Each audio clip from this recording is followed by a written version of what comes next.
Bonjour bien-aimés dans le Seigneur Jésus-Christ, que Dieu vous bénisse encore une fois aujourd'hui. Je bénis le Seigneur pour ce dimanche le 28 mai 2023. Nous nous retrouvons encore une fois aujourd'hui pour partager avec vous la parole de Dieu. Nous allons faire une autre continuité sur le message de Psaume 29, versets 3 à 9. Nous avons dit que nous allons expliquer chaque parole que David avait prononcée dans ses cantiques. Nous croyons que tous les cantiques qui se retrouvent dans les Écritures, dans la Bible que vous avez, ce sont en réalité des cantiques enseignements. Ce sont des enseignements de Dieu parce que Dieu autrefois avait utilisé, plusieurs ministres, serviteurs de Dieu, hommes de Dieu, pour véhiculer le message. Il a utilisé par exemple Abraham. À l'époque d'Abraham, Dieu a utilisé Abraham de manière en utilisant sa vie.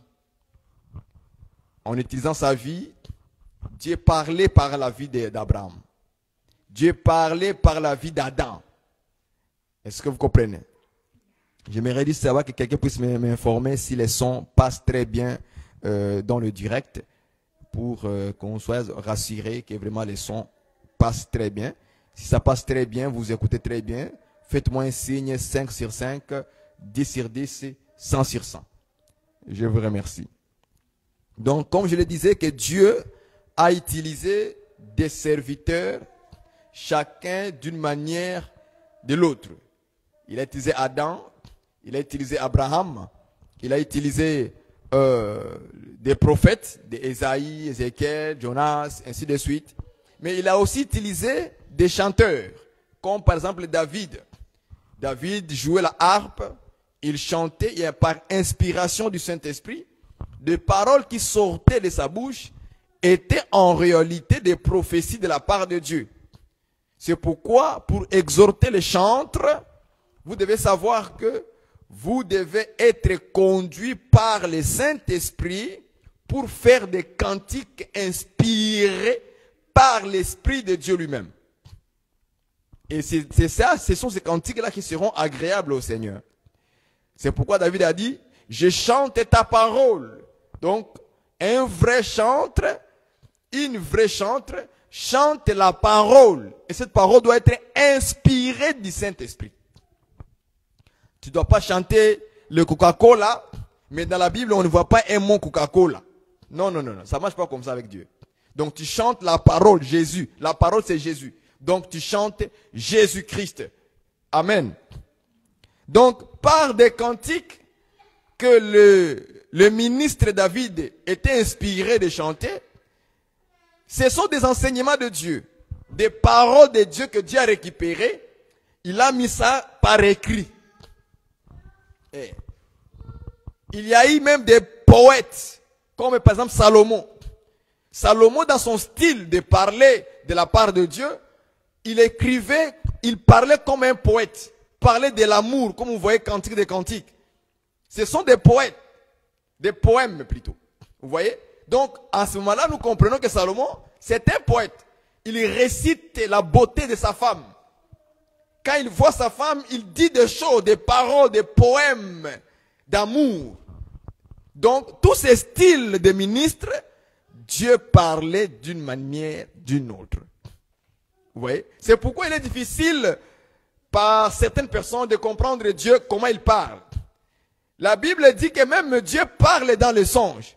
Mais Dieu ne se limite pas seulement aux songes, mais Dieu peut parler aussi par les événements. Un événement peut survenir dans ta vie, dans ma vie, mais c'est Dieu qui est en train de te parler par l'événement. C'est pour ça qu'on ne peut pas capter Dieu et le faire une manière comme une statue. C'est la raison pour laquelle Dieu a interdit quoi? Il a interdit les statues. Parce que les statues n'ont qu'une seule manière de fonctionner. Donc les statues est là, et puis vous venez seulement l'adorer et lui donner les offrandes. Vous voyez ça? Mais Dieu, ce n'est pas comme ça. Dieu, c'est pas comme. Dieu change de forme. parfois pour offrir à Dieu, Dieu peut te dire, au lieu de me donner moi l'offrande, va donner à ton frère. Vous voyez ça? Il change l'idée.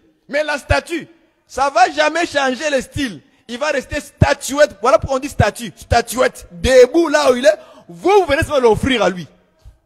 Est-ce que vous comprenez ça? Mais tandis que Dieu, lui, tu peux lui donner. C'est bon. À un moment donné, il peut accepter.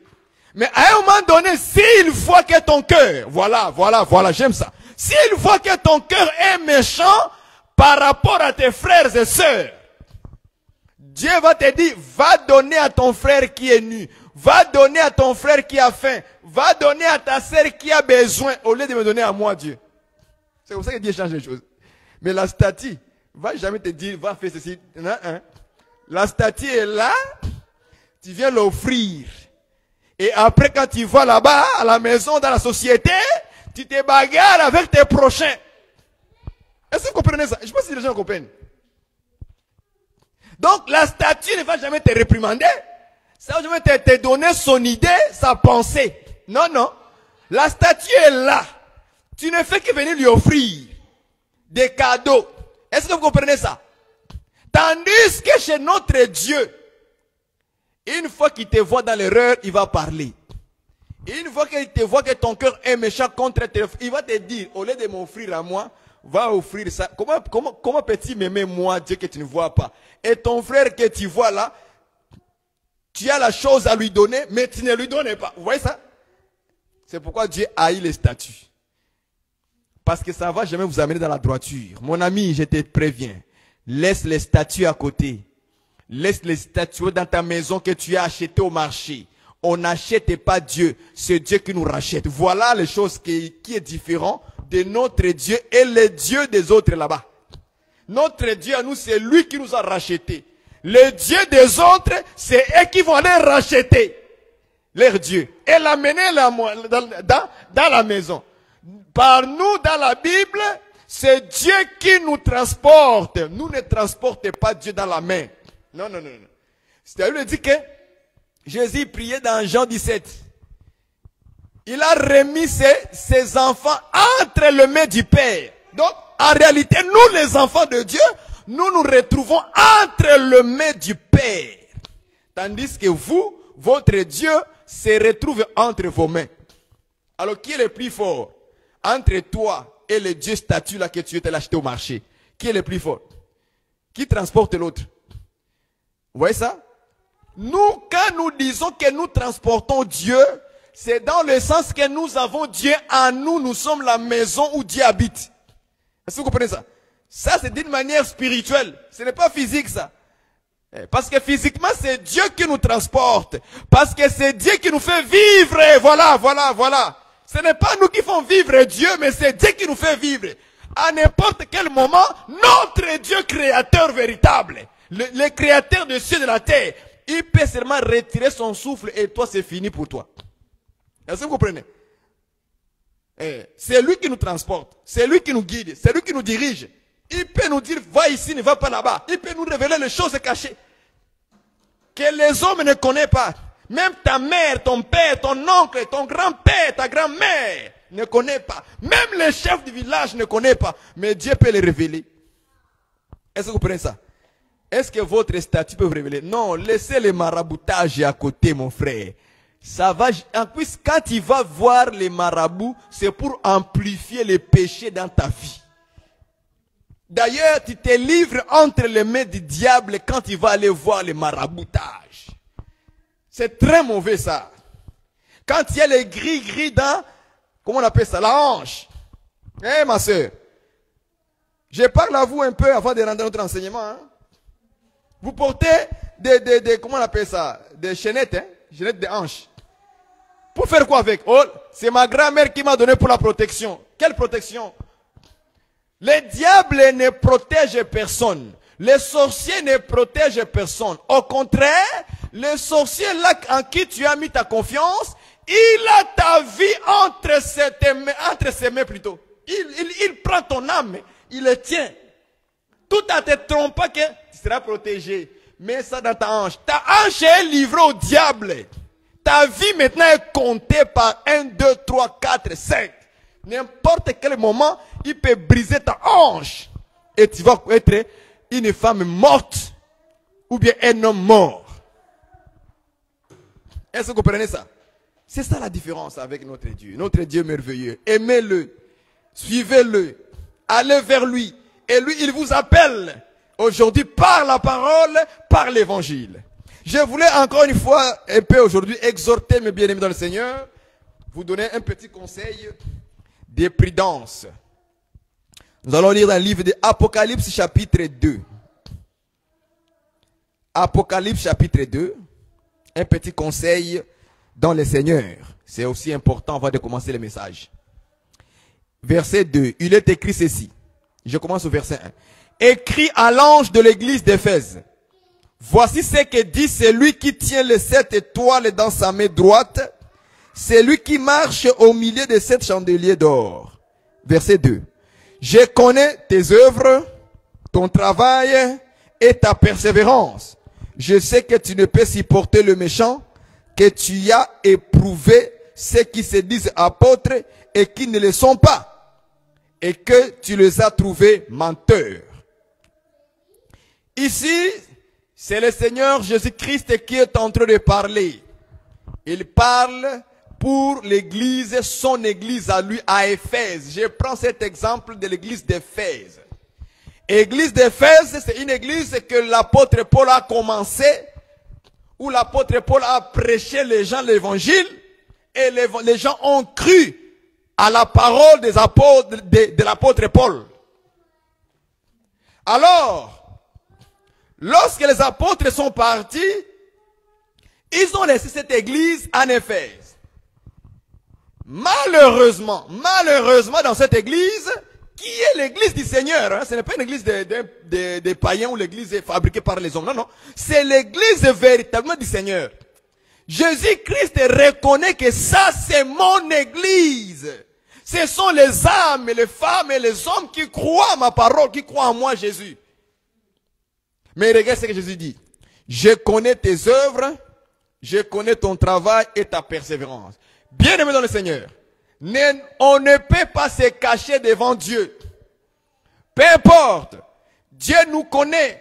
Il connaît nos œuvres, il connaît notre travail, il connaît notre persévérance. C'est-à-dire notre manière de croire à la parole de Dieu. Jésus connaît ça. Il connaît comment tu fonctionnes dans la doctrine. Il connaît comment tu gênes, tu pries. Jésus connaît ça. Il connaît comment tu persévères. Regarde, persévérance. Comment tu persévères dans la parole. Il sait, il connaît ça. Il n'y a rien qui échappe à Jésus. Rien. En commençant par tes œuvres, Jésus te connaît. Votre église locale, Jésus connaît votre église locale. Comment vous avez les œuvres entre vous. Jésus connaît. Avec les gens qui sont dehors, Jésus connaît. Jésus connaît comment vous vous comportez dans votre assemblée avec votre ministre de Dieu, le pasteur. Jésus connaît. Il n'y a rien qui échappe à Jésus. Donc, détrompez-vous de faire l'impudicité dans le noir, dans les ténèbres, dans l'obscurité en disant personne ne me voit. Tu te trompes, mon ami. L'Écriture dit ceci. Il dit toute créature est nue devant Dieu. Toute créature. Est-ce que vous comprenez ça? Toutes créatures devant Dieu sont nues. Il n'y a aucune créature, en commençant par l'Église elle-même. Jésus vous connaît. Que vous soyez en France, en Allemagne, en Angleterre, aux États-Unis, au Canada, en Afrique, partout, en Angola, tout ça. Jésus vous connaît. Mais ce n'est pas de ça que je voulais dire aujourd'hui. Je voulais dire ceci, frères et sœurs. Vous savez que dans ce monde où nous nous trouvons, il y a maintenant plusieurs églises maintenant. Il y a beaucoup d'églises dans cette génération. Dans notre génération, je vous le répète, il y a beaucoup d'églises. Beaucoup. Il y a beaucoup d'églises partout. Aujourd'hui. Église ceci, église cela, église ici, église là-bas. Maintenant, je vais avertir mes bien-aimés dans le Seigneur.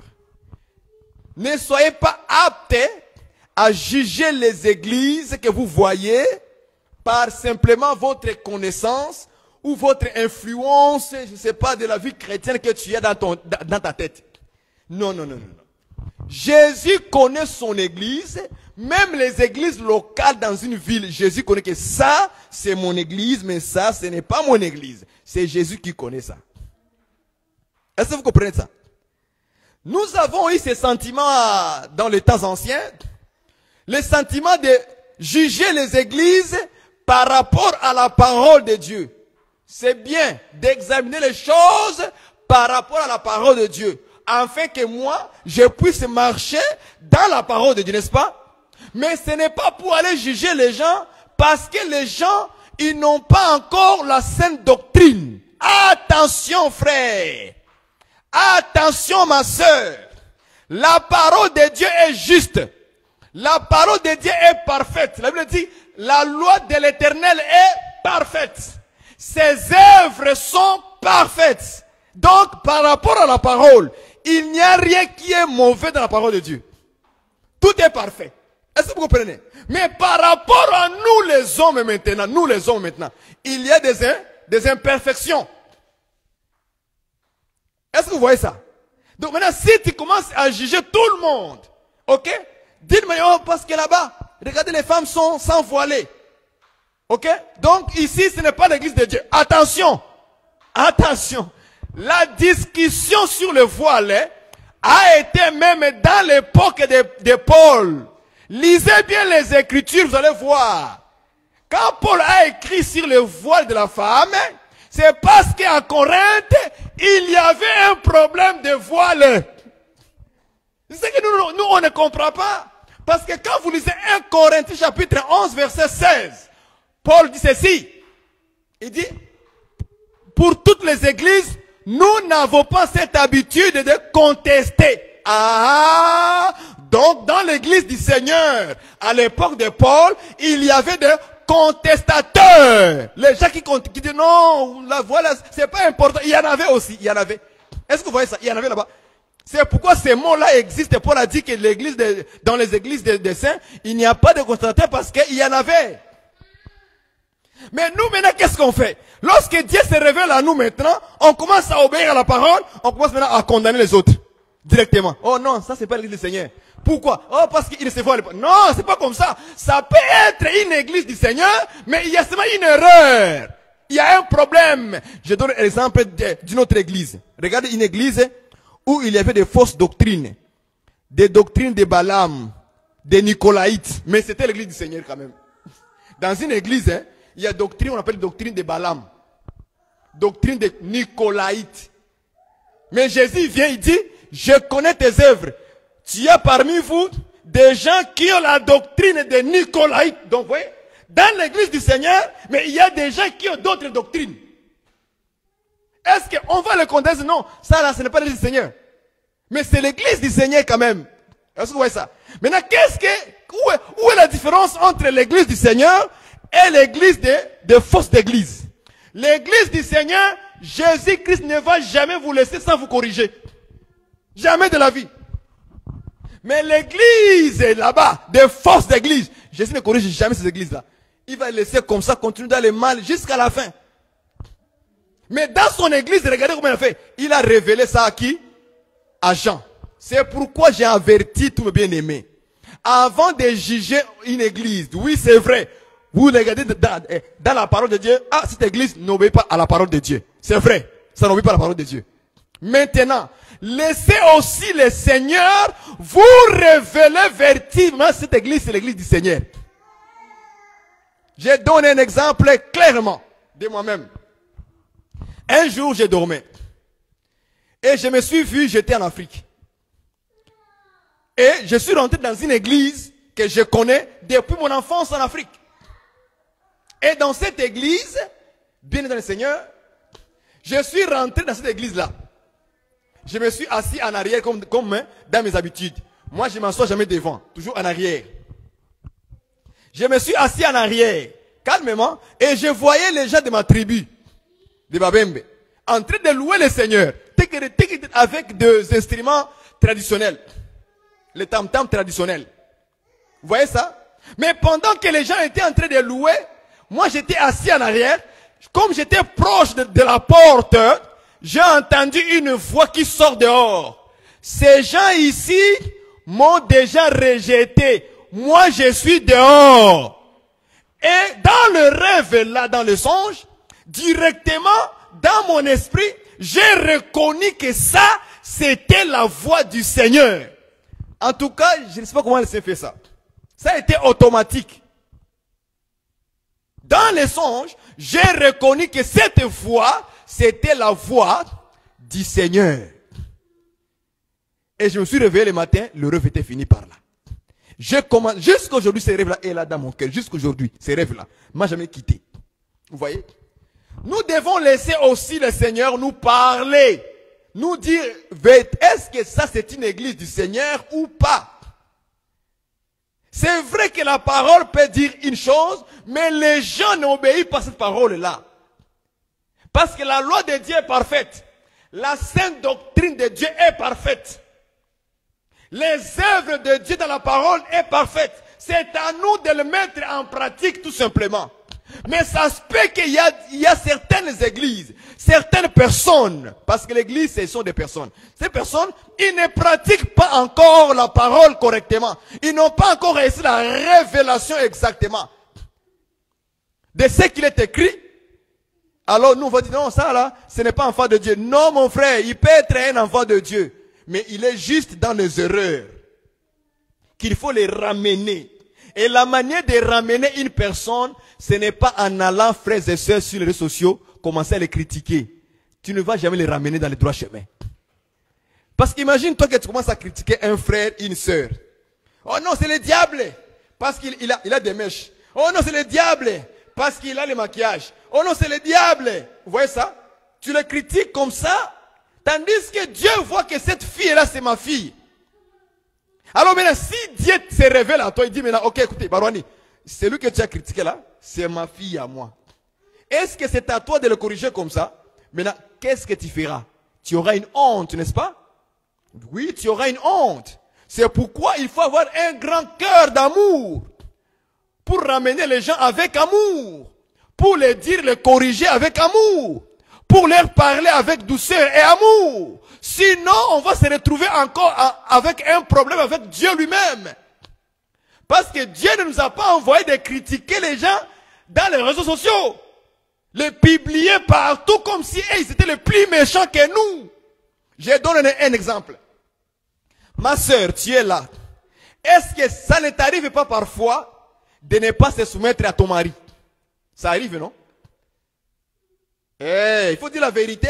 Ça arrive. Oui. Lorsque les couples sont en chicane, parfois la femme il boude de son mari, n'est-ce pas? La Bible dit qu'il faut quoi? Femmes, soyez soumises en toutes choses à votre mari. Mais il y a des femmes parfois, la parole de Dieu est parfaite. La parole de Dieu est parfaite. La parole de Dieu a déjà dit, femmes, soyez soumises en toutes choses à vos maris. Maintenant, quand tu boudes de là à la maison, tu fais quoi? Tu ne te soumets plus à ton mari.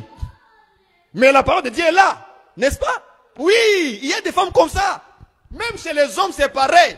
Lorsque l'homme ne s'attend plus dans la maison, l'homme devient dur. Tandis que l'Écriture dit, Marie, aimez vos femmes. Mais quand vous commencez à vous tirailler, il n'y a plus d'amour, n'est-ce pas? Mais la parole de Dieu est parfaite, mais c'est toi qui n'es pas parfaite. Est-ce que vous comprenez ça? Est-ce qu'on va dire que le frère Barouani, là, parce qu'il a boudé sa femme, donc Barouani est diabolique? Il est de Satan. Il n'est pas serviteur de Dieu. Hein? C'est ça que vous allez dire? Non! Si les gens me comprenaient la profondeur, je vais dire, vous serez le plus heureux. Alléluia.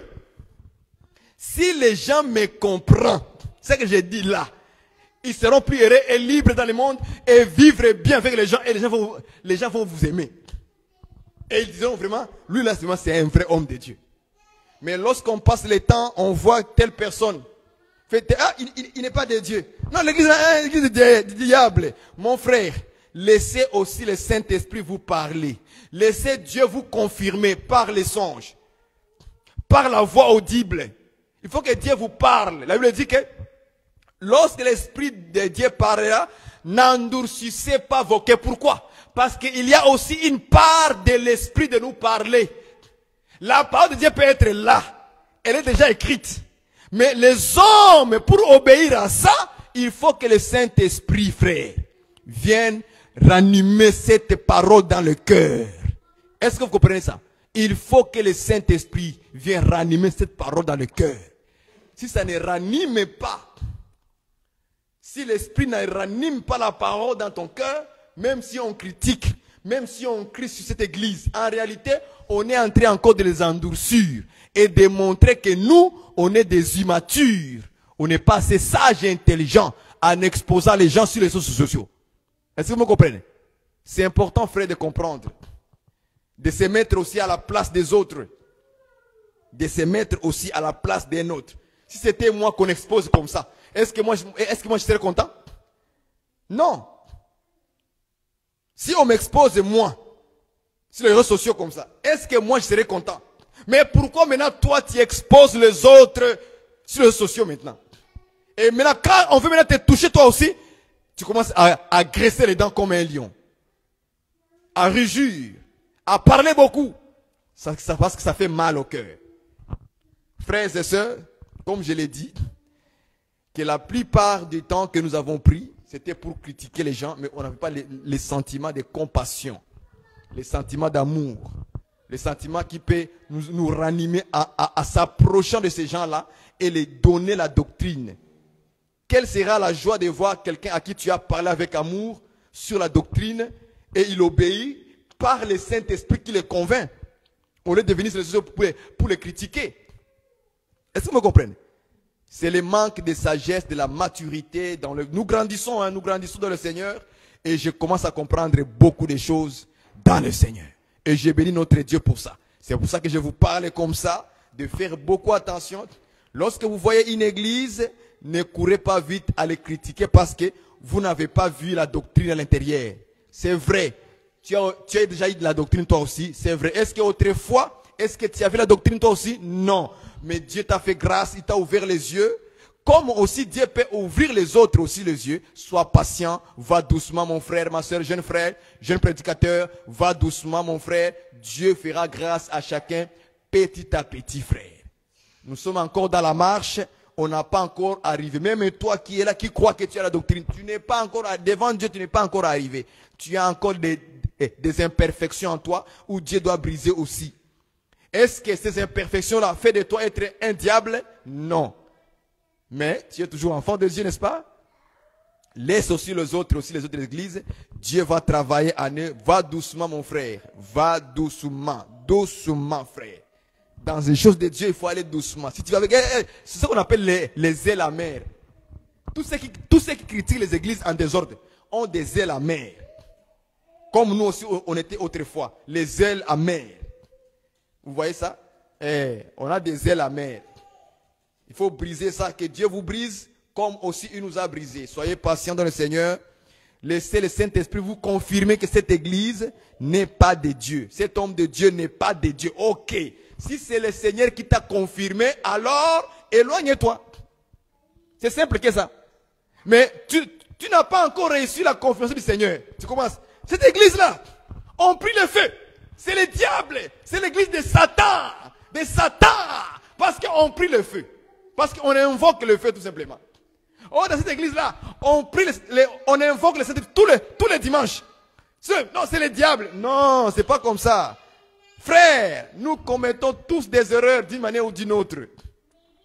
Nous avons des imperfections dans les enseignements. Dieu nous corrige, chacun de nous. Mais ça ne fait pas de nous être des diables. Non, non.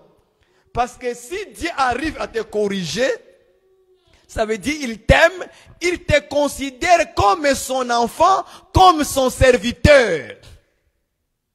Si tu n'es pas son enfant, ni son serviteur, il ne va jamais te corriger. Il te laissera dans le péché jusqu'à ta mort. C'est que Dieu ne t'a pas aimé. Les églises qui sont écrites dans Apocalypse 2 et 3, ce sont des églises du Seigneur. Mais ils étaient imparfaits. Imparfaites. Ils avaient des imperfections en eux dans la doctrine. On atteint une église où il y avait la doctrine des Nicolaïtes, la doctrine de Jézabel, la doctrine de ceci, de Balaam. Vous voyez ça? Mais Jésus est venu, il a dit, Jean, va leur parler. Comment Jean a su que dans telle église en Éphèse, il y avait des imperfections. C'est Jésus qui l'a révélé ça. Comment Jean a su que l'église de Laodicée, il y avait des imperfections? C'est par Jésus qui lui a révélé ça. Sinon, Jean aussi n'aurait pas su. Est-ce que vous voyez ça? Sinon, nous aussi aujourd'hui, on ne peut pas savoir que dans ces églises-là, c'est le diable ou pas. Il faut que Jésus se révèle à nous pour dire, va dire à cette église-là, regarde ce qu'il y en a là, des fausses doctrines. Et si le Seigneur arrive à les réprimander, à te montrer, cela prouve que c'est une église du Seigneur. C'est bien d'examiner les choses par la parole de Dieu pour nous-mêmes, pour ne pas être trompés et marcher dans la vérité. Mais par rapport aux autres, faites attention. Si tu veux le corriger, corrige dans l'amour, dans la patience, en priant pour lui en privé, et Dieu va l'accorder la grâce parce que tu as fait ton travail dans la bonne voie, dans la justice et dans la vérité, dans la droiture, pas dans la guerre, dans la haine, dans la jalousie, dans une manière pour que l'autre soit rabaissé. Hein? Quelqu'un fait des choses pour te rabaisser seulement. Et puis dit, j'ai prêché la parole. Mais c'était pour te rabaisser, pour t'humilier devant les gens. Est-ce que vous comprenez ça? Ce n'est pas bien ça. Dieu n'aime pas les trucs pareils. Vos sentiments là, Dieu aussi il regarde vos sentiments. Quand on prêche, Dieu voit les sentiments des prédicateurs. S'il voit que tes sentiments c'est pour rabaisser l'autre, la prédication est déjà mauvaise. Déjà tout manière. Donc quelqu'un va rester la nuit, préparer la prédication pour rabaisser Frère Barouani, pour l'humilier devant les gens. Il prépare la prédication juste pour m'humilier. Ce jour-là, il vient. Il va utiliser un autre nom, mais c'est de moi qu'il parle. Et les gens sont là, Amen. Mais vous dites Amen à un message diabolique, le ciel est fermé. La prédication ne montera jamais au ciel. Dieu ne va jamais agréer ça. Le ciel est fermé, tout est devenu noir. Quand Dieu ferme le ciel sur un homme, il rend ça noir. Noir, comme les ténèbres. Tout est noir. Mais quand Dieu accepte ta prédication, la parole prêchée, le ciel est bleu, est ouvert. C'est le bon temps. Et les anges acclament et agréent la prédication. Mais quand nous avons des sentiments de guerre, de haine, de jalousie, d'humiliation, Dieu ferme le ciel devient rouge, noir comme les ténèbres. Tout est fermé. Est-ce que vous comprenez? Donc voilà un peu ce que je voulais vous exhorter, bien dans le Seigneur, que Dieu vous bénisse. Je vais aller rapidement dans la parole, dans Psaume 29. Juste bref, je vais parler de manière bref, parce que j'avais préparé cette parole, de les prêcher dans la prophétie, dans la révélation et dans la doctrine. Mais je pense qu'on n'aura pas le temps. Le temps est déjà passé. L'exhortation a pris un peu de temps. Donc je vais parler de manière rapide pour enseigner cela pour la deuxième journée. Nous lisons Psaume 29, verset 3. La voix de l'Éternel retentit sur les eaux. Le Dieu de gloire fait gronder les tonnerres. Voilà le point où nous sommes. Le Dieu de gloire fait gronder les tonnerres. Le Dieu de gloire fait gronder les tonnerres. Tout ce que Dieu fait, tout ce que les prophètes ont dit, cela a un sens. Est-ce que vous voyez ça? Cela a un sens. Chaque fois quand Dieu dit quelque chose qu'il a inspiré à ses prophètes, il dit le Dieu de gloire fait gronder les tonnerres. Donc Dieu aussi, il fait gronder les tonnerres. Or les tonnerres c'est un cri, hein? C'est une voix. Boum! Mais là il dit que Dieu, il fait gronder ça aussi, les tonnerres. Dieu tonne. Dieu tonne aussi. Le tonnerre, c'est un bruit. Hein? C'est un bruit. Un bruit fort. C'est un cri fort. Une voix forte. Souvent, ça se passe pendant le temps où il y a la pluie, peut-être. Quand il y a quelques sons noirs, il y a... ça sonne. C'est un son fort. Mais Dieu aussi gronde comme ça. Il fait un cri fort, une voix forte. Mais cela pour Dieu a un sens. Pour Dieu, lorsque Dieu fait gronder les tonnerres, cela a un sens. C'est là, écoutez un peu ce que la Bible nous dit par rapport au tonnerre. J'ai regardé dans le dictionnaire des hommes. On me dit que le tonnerre, c'est quoi? Les grodés, plutôt, je voulais dire grodé. Grodé, c'est l'effet de produire un bruit grave, menaçant, près d'éclater. On nous dit que les synonymes de grodé, c'est avertir, corriger, reprendre, réprimander. Vous voyez ça? Donc, les synonymes qui vont avec les mots grodé, c'est ça, c'est avertir quelqu'un. Par exemple, vous allez voir un chien. Chien, avant d'aboyer, il va groder d'abord. C'est pour te dire quoi? Je vais t'avertir, ne t'approche pas. Je t'avertis, ne t'approche pas. Si tu t'approches, il te saute dessus. Donc, le chien gronde avant de te menacer, avant de te sauter dessus. Et c'est tous les animaux féroces. Avant d'aller, ils vont... Quand ils gronde comme ça, donc ils se préparent à quelque chose. Les serpents, ils commencent par siffler. Vous voyez ça? Toutes ces manières sont manières de groder. Maintenant, on nous dit que les synonymes de groder, c'est d'abord avertir, réprimander, corriger. C'est que nous comprenons aussi, dans ce sens-là, de manière doctrinale, simple à comprendre, lorsque Dieu aussi gronde dans le ciel, lorsque Dieu gronde aussi, c'est pour avertir, c'est pour corriger, c'est pour réprimander. Donc le grondement de Dieu, c'est pour venir corriger, avertir les hommes sur la terre. C'est pourquoi maintenant vous avez le tonnerre de Dieu, c'est une voix. Regardons ça, regardons ça. Prenons 2 Samuel. 2 Samuel. Prenons 2 Samuel. Je cherche 2 Samuel est là. Expliquons le tonnerre d'abord, le tonnerre. Les tonnerres. 2 Samuel 22. 2 Samuel 22, rapidement. Frère Barouani, 2 Samuel 22, rapidement. Et lis-nous ça. Je vais aller de manière rapide. Hein.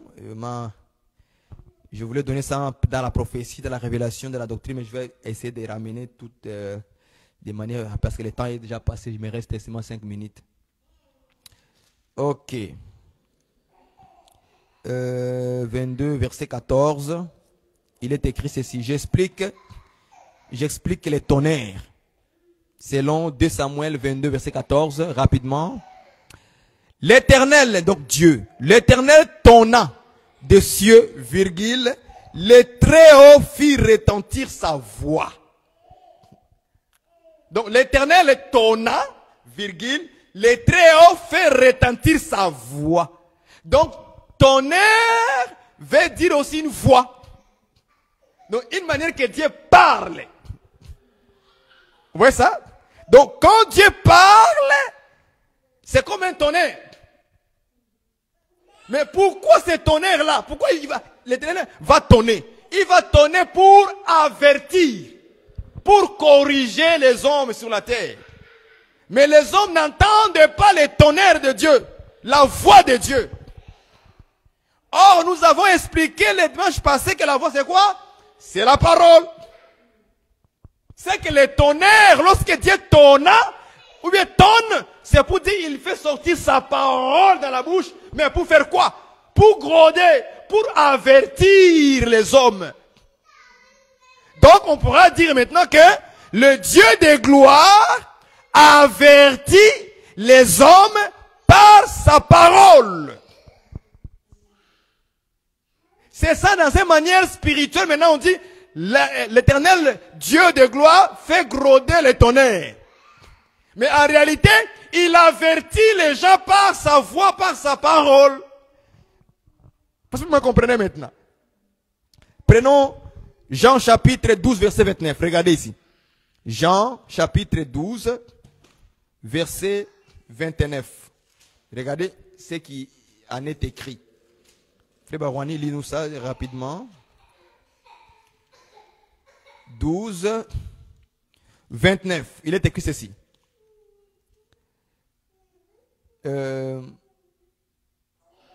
Je prends le verset à partir du verset, le verset 27. Jésus parle, hein, il dit, maintenant mon âme est troublée. Et que dirais-je, Père, délivre-moi de cette ère. Mais c'est pour cela que je suis venu jusqu'à cette ère. Je continue le verset 28. Père, glorifie ton nom. Écoute la phrase, hein. Et une voix vint du ciel. Je le glorifierai encore. Vous voyez ça? Verset 29. La foule, j'aime ça, la foule qui était là et qui avait entendu disait que c'était un tonnerre. Donc, quand Dieu a parlé, c'était une voix. Mais les gens qui étaient là-bas, ils ont dit non, ça c'est un tonnerre. Donc la voix de Dieu est comparable à un tonnerre. Donc quand Dieu tonne, c'est pour avertir. Vous voyez ça? Jusqu'à aujourd'hui, de manière doctrinale, jusqu'à aujourd'hui, les gens, quand ils entendent l'évangile, pour certaines personnes-là, c'est un tonnerre. Parce qu'ils n'arrivent pas à distinguer, à comprendre. Pour eux, ça sonne comme un tonnerre. Mais pour nous, maintenant, on a l'oreille. C'est la voix de Dieu. Ça, c'est de manière spirituelle, frères et sœurs. Ne vous battez pas avec quelqu'un qui dit la doctrine. Lui, il te contredit. C'est que pour lui, il comprend ça comme un tonnerre. Il n'y a pas la distinction de comprendre que c'est Dieu qui a parlé. Mais pour un enfant de Dieu qui a l'oreille pour comprendre, il dit, ça c'est la voix du Père. C'est la voix de Dieu. C'est un tonnerre pour ceux qui n'ont pas l'oreille pour écouter. Mais c'est une voix pour les enfants de Dieu qui connaissent la voix la manière de leur papa de parler. Est-ce que vous comprenez ça? Je donne un exemple, hein, de manière simple et naturelle. Dans la vie parfois, je me rappelle un jour, j'étais dans un autobus, ouais, j'étais dans l'autobus. J'étais assis, mais j'avais les visage froissé, comme ça, j'étais comme ça. Une femme est venue me dire, tu es fâché? J'ai dit non. Vous voyez, pour lui, l'expression de fermer les yeux comme ça, donc tu es fâché. Est-ce que vous voyez ça? Donc il n'arrive pas à distinguer parce qu'il n'est pas avec moi. Il n'y a que les gens qui sont avec moi qui peuvent savoir, non, il n'est pas fâché, il est toujours comme ça. Alors c'était une autre sœur à côté de moi qui m'a dit, non, qui lui a répondu, non, il n'est pas fâché, il est toujours comme ça. Vous voyez ça? C'est comme ça avec Dieu aussi, de la même manière. Quand quelqu'un ne connaît pas une personne, c'est difficile de connaître s'il est fâché, sa manière de parler, si seulement il parle dans l'amour ou dans... Vous voyez un peu quoi? Donc il faut quelqu'un qui le connaît bien. Avec lui, il peut dire non, il n'est pas fâché. C'est comme ça qu'il parle. Vous voyez ça? C'est exactement avec Dieu. Les gens qui n'ont pas le Saint-Esprit en eux, le païen, c'est difficile de comprendre la voix de Dieu. La doctrine de Dieu, c'est difficile. Mais pour toi et moi aujourd'hui, si nous avons la grâce de connaître la voix de Dieu correctement, de le comprendre, c'est parce que nous avons l'aide du Saint-Esprit à nous qui nous fait comprendre que ça c'est la voix du Père. Acclamez le Seigneur. C'est une grâce, frères et sœurs. Regarde la foule, hein. Le Père a parlé, Dieu a parlé, mais eux, ils ont dit que c'est un tonnerre. Les autres ont dit quoi? D'autres disaient c'est un ange qui lui a parlé. Vous voyez ça? Donc chacun va commencer à chercher à comprendre la voix de Dieu, c'est comment? Non, c'est un ange qui a parlé. Non, non, non, c'est un tonnerre qui a parlé. C'est un tonnerre. Tandis que c'était vraiment la voix de Dieu lui-même. Imagine-toi, hein, tu attends vraiment la voix de Dieu au ciel. Boum, je le glorifierai. Tout le monde, ah non, c'est un tonnerre. Un tonnerre, hein. Pour vous, c'est un tonnerre. Mais pour Jésus, Jésus a dit quoi? Jésus dit, verset 30. Ce n'est pas à cause de moi que cette voix s'est fait entendre. C'est à cause de vous. Jésus, il a reconnu que c'est une voix. Pour Jésus, c'est une voix. Pour la foule, c'est un tonnerre. Les autres, c'est un ange qui a parlé. Mais Jésus, non, c'est une voix. Vous voyez ça? C'est-à-dire que Jésus ici, ce sont les enfants de Dieu en Jésus-Christ. Et ils vont reconnaître, ça c'est la voix du Père. Et c'est par la grâce de Dieu qu'aujourd'hui, moi et toi, nous sommes arrivés à comprendre la voix de Dieu et à les distinguer. Nous, on ne comprend pas la voix de Dieu comme la foule. La foule comprend que c'est un tonnerre. D'autres disent que c'est un ange. Ils sont en train de tâtonner parce qu'ils n'ont pas le Seigneur en eux, Jésus, qui doit leur dire que ça c'est la voix de Dieu, la parole de Dieu. Et cela est sorti à cause de vous. Est-ce que vous comprenez? Donc quand Dieu fait gronder les tonnerres, c'est pour venir avertir les hommes par sa parole. Mais parfois, les avertissements de Dieu ne sont pas agréables. Il y a les avertissements de Dieu comme par exemple la parole prêcher l'évangile. On prêche, on vous dit, arrêtez les péchés, venez à Jésus, répentez-vous. C'est une manière d'avertir les gens. L'enfer existe, le ciel existe, bien-aimé, donne ta vie à Jésus. Ça, c'est une manière d'avertir les gens par la parole. Mais Dieu n'avertit pas toujours par la parole. Il avertit même par la nature, la pluie, l'inondation, les vents. Il amène un grand vent, les maisons sont emportées. Comme par exemple au Brésil. Les gens ont commencé à adorer le diable. Le lendemain, il y a eu une grande pluie, avec les vents, avec beaucoup d'eau, l'inondation. Dieu a emporté toutes les maisons. Pourquoi? Il les a avertis par la nature même. Mais les gens ne comprennent pas. Ça aussi, c'est une manière de Dieu de parler. C'est une manière de Dieu d'avertir, de parler. Pour les gens qui veulent l'humilier, Dieu va les frapper avec la nature. Il avertit par la parole, mais il avertit aussi par la nature. Même la Bible dit que Dieu avertit l'homme aussi par la souffrance. Écrivons, prenons Job, tu es où Job? Job, tu es où Job? Et je pense que c'est le verset Job 30. Job 33. Job 33.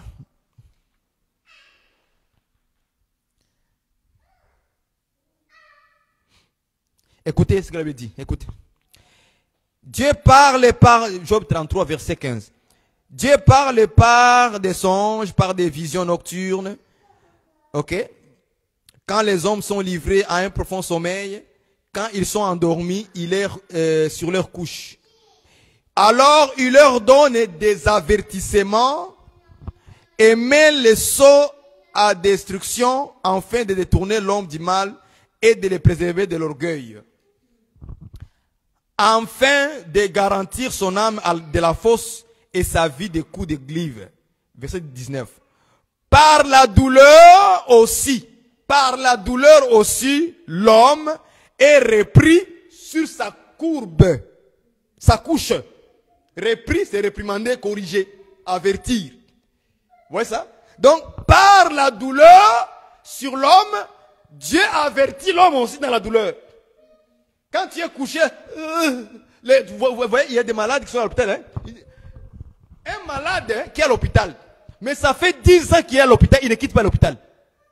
10 ans. Des mois et des mois, des années, il est là. Mais il ne meurt pas, hein? Il est toujours là, mais il ne meurt pas. Mais il souffre. Dieu dit, tu vas rester là. Ce sont des... Non, je t'en demande de te réprimander, de te reprendre dans la douleur. Alors on se pose la question, pourquoi cet homme, cette femme ne meurt pas? Mais il est là au lit. Ça fait combien? 10 ans il est là-bas. Une année il est là-bas. Il ne quitte pas l'hôpital. Il ne meurt pas, mais Dieu le garde là-bas. C'est pour avertir les hommes à partir de lui que nous les vivants, on puisse aussi regarder. Attention au péché. Attention au mal. Toi aussi, tu seras comme lui. Comme elle aussi. Donc ce sont les avertissements que Dieu donne. Mais les gens, ben, ils sont là. Non, Dieu veut broder le tonnerre dans la vie. Écoutez, expliquons encore le tonnerre. Psaume 81, verset 7. Là, maintenant, je suis dans la doctrine. Dans la pratique de la parole de Dieu. Comment Dieu pratique la parole dans nos vies. Psaume 81. Pardon. Verset 7. Oui, verset 7. J'ai déchargé son épaule du fardeau et ses mains ont lâché la corbeille. Est-ce que c'est ça même? Si c'est moi qui ai mal écrit. 81 verset 7. Parce que parfois, moi aussi, avec beaucoup de versions là, ça me complique.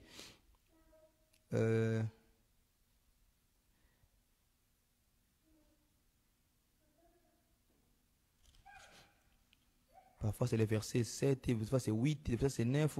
Et voilà, je vais commencer au verset 8. Tu as crié dans la détresse et je t'ai délivré. Je t'ai répondu par la retraite du tonnerre. Vous voyez ça?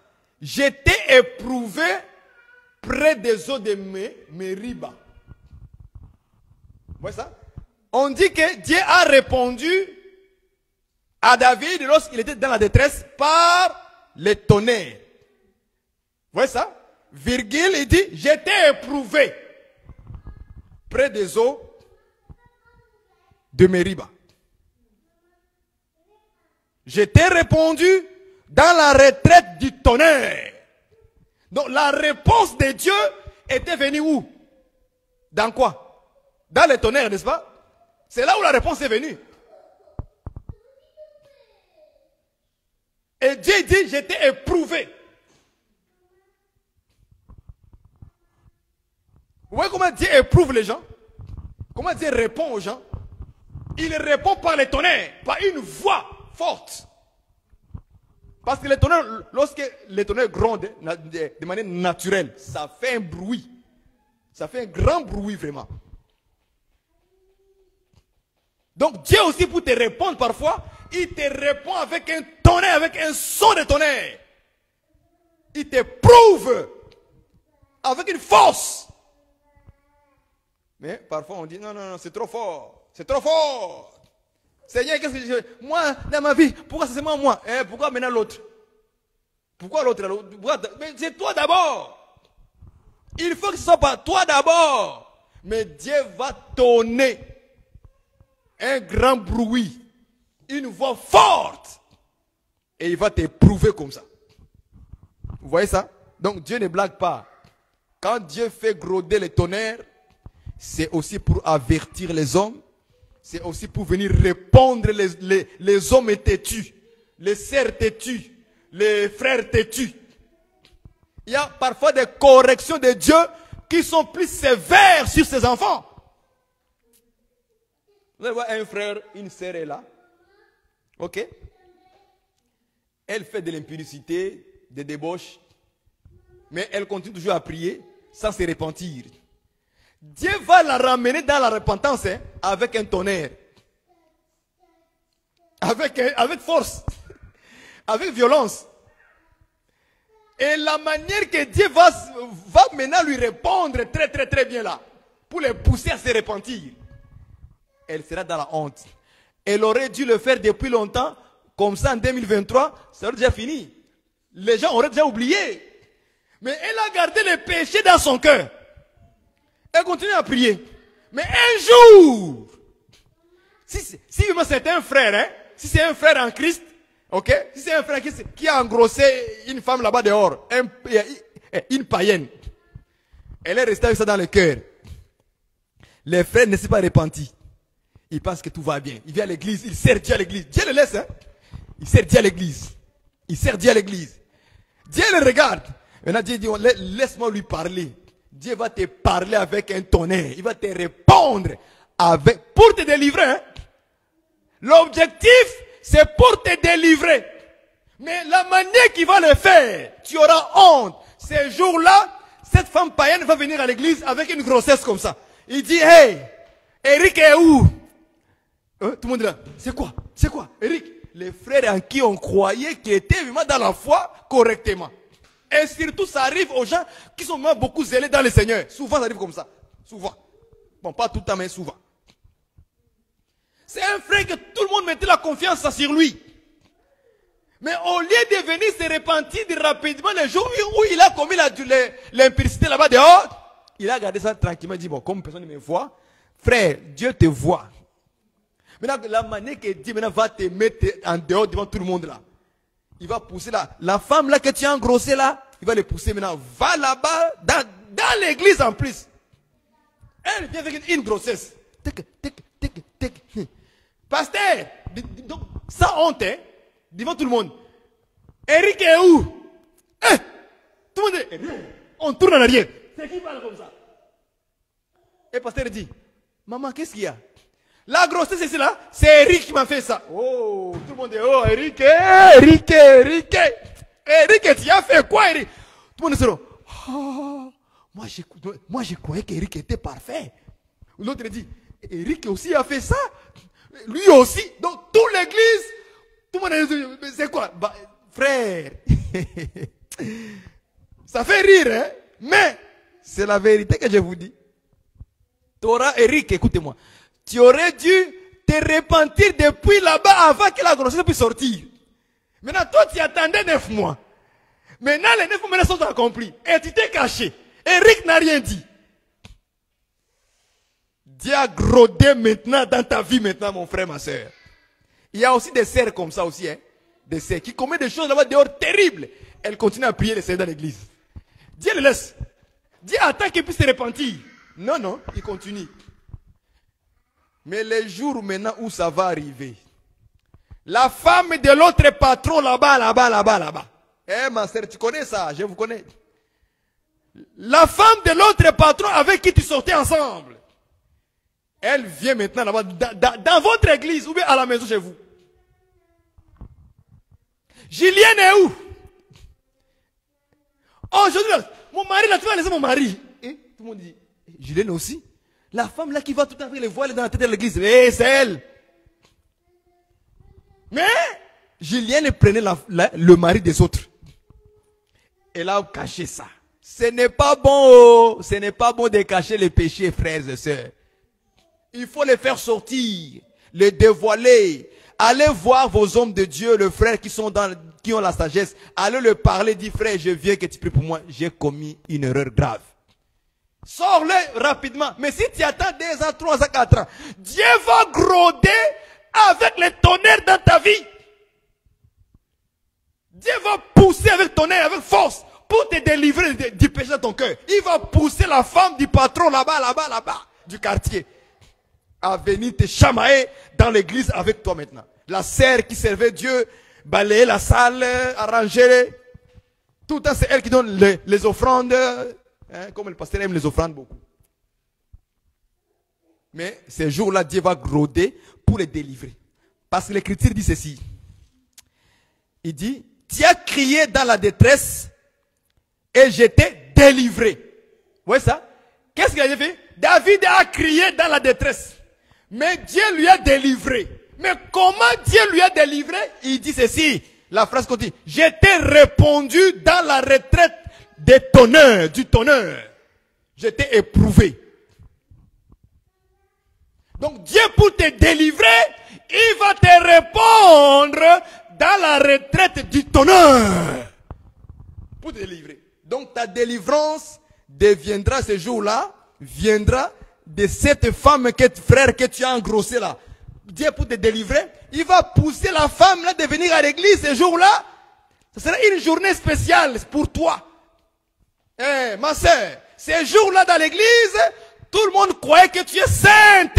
Parce que tu portes de longues robes, des foulards à la tête. Dieu va groder un peu dans la retraite du tonnerre pour te répondre, afin de te délivrer. Parce que tu as longtemps caché le péché.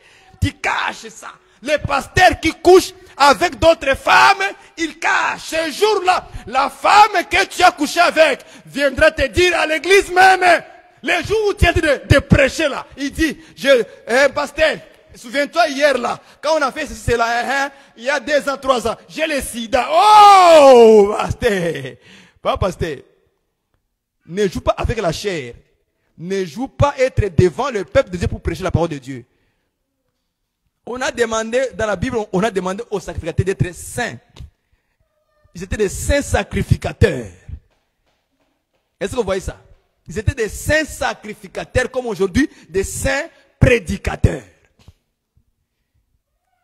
Ne joue pas. La chair là où nous sommes là, c'est pas pour venir se montrer, j'ai la connaissance. Non! C'est ainsi dit le Seigneur, frère.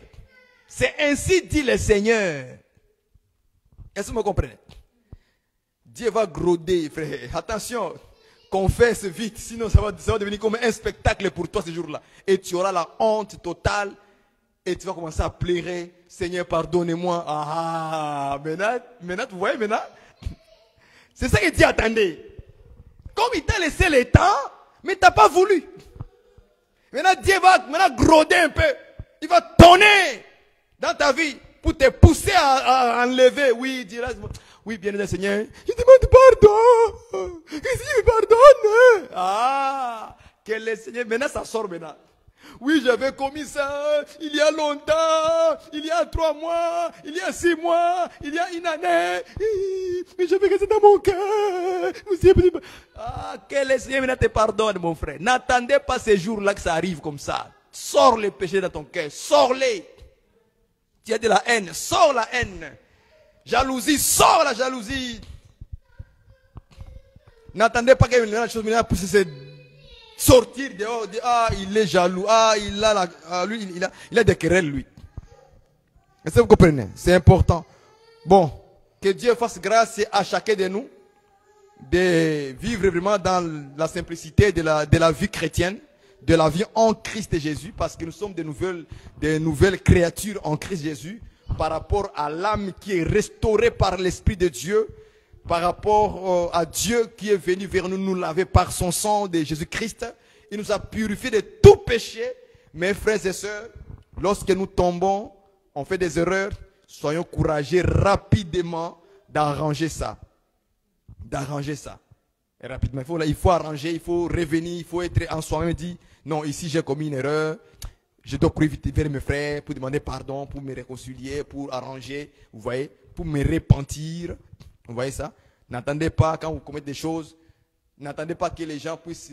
souvent, je vois les gens, ils commettent une chose grave, hein, des choses graves. Par exemple, impudicité, adultère, débauche. Vous voyez? Et puis, le pasteur n'est pas au courant. Mais le pasteur va l'apprendre par les gens dehors. Et la personne qui a commis ça, c'est quand maintenant, elle va...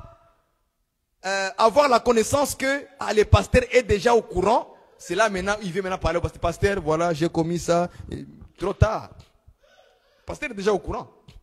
Mais il a été au courant par rapport à qui? Est-ce que c'était toi qui venais se repentir? Non. Maintenant, tu viens te repentir, pas parce que tu voulais te repentir, parce que maintenant tu viens arranger avec le pasteur. Est-ce que vous voyez ça? Ça, c'est une mauvaise manière de fonctionner dans la repentance. C'est toi-même qui devrais être le premier d'aller te repentir rapidement. Mais toi, tu attends que lorsque tu sais que les hommes sont déjà au courant, ah, là maintenant tu viens l'arranger. Non. Là, tu ne te repens pas. Là, tu blagues. Là, tu fais des blagues. Vous voyez ça? Donc, faites attention à ça. Marchez dans la simplicité du cœur. On commet une erreur, on court vite. Sinon, Dieu un jour va groder dans ta vie et tu seras poussé maintenant à tout sortir maintenant. Mais c'est pour ta délivrance. Que Dieu est bon en toutes choses. Que son nom soit glorifié. Prions en Jésus-Christ. Éternel Dieu notre Père, nous te rendons grâce, nous te bénissons pour la parole. Toi qui nous ramènes, Seigneur, notre Dieu, de marcher selon ta parole, d'avoir un cœur simple, un cœur qui est prêt à pardonner, un cœur qui est prêt à rejeter le mal, un cœur qui est prêt à vomir tout ce qui est péché dans notre vie. Oh Seigneur, avant d'entendre le tonnerre qui vient de toi, la voix tonnante qui vient de toi, Seigneur, pour Nazako matangai, Nazako matangai, ngana za komata naza